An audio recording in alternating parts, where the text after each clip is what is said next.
មកខ្ញុំបានសូមអនុញ្ញាតគោរពជំរាបសួរទៅដល់សម្ដេចទ្រង់អាដាមលោកគឹមទាវអ្នកអង្គការអរលោកស្រីដែលកំពុងតែតាមដានเพจសមាគមគ្រួសារសុភមង្គលជារៀងរាល់ថ្ងៃពាក់ព័ន្ធនឹងសកម្មភាពផ្សេងៗក្នុងការបណ្ដុះបណ្ដាលជនដែលមានវិការភាពក៏ដូចជាការចូលរួមចំណែកក្នុងការឧបត្ថម្ភកសាងសាលារៀនសម្រាប់ជនពិការនៅក្នុងខេត្តស្វាយរៀងព្រៃវែងនិងត្បូងឃ្មុំអញ្ចឹងថ្ងៃនេះក្រុមការងារបានយកលិខិតថ្លែងអំណរគុណមកជូនលោកអធិការក្រុងស្វាយរៀងដែលលោកជួយឧបត្ថម្ភសំងមកតោនហើយដល់ជាមួយក្រុមការងារគាត់ជួយឧបត្ថម្ភហើយថ្ងៃនេះគឺក្រុមការងារបានយកលិខិតថ្លែងអំណរគុណជូនមានសួរពូបានហើយអរគុណណាស់ដែលពូបានជួយសំងមកតោនរួមនឹងក្រុមការងារនេះជាលិខិតថ្លែងអំណរគុណរបស់លោកពូផ្ទាល់ហើយនេះមួយទៀត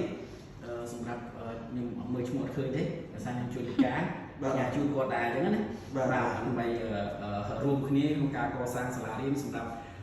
ជនពិការអញ្ចឹងបើសិនបើសម្ដេចទ្រង់អាដាមលោកជំទាវអ្នកអង្គការអរលោកស្រី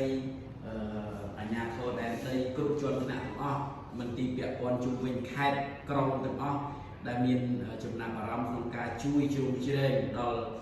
សមាគមគ្រួសារសុភមង្គលដើម្បី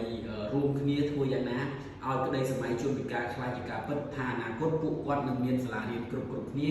ទទួលទាំងការបណ្ដុះបណ្ដាលចំណេះជំនាញគ្រប់ប្រភេទហើយនឹងឱកាសការងារសម្រាប់ពួកគាត់នៅពេលអនាគតអញ្ចឹងសង្ឃឹមថាអរលោកស្រីនឹងចូលរួមចំណែកក្នុងការឧបត្ថម្ភ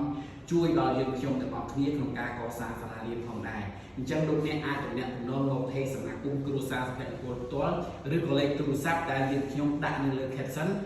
เพจសមាគម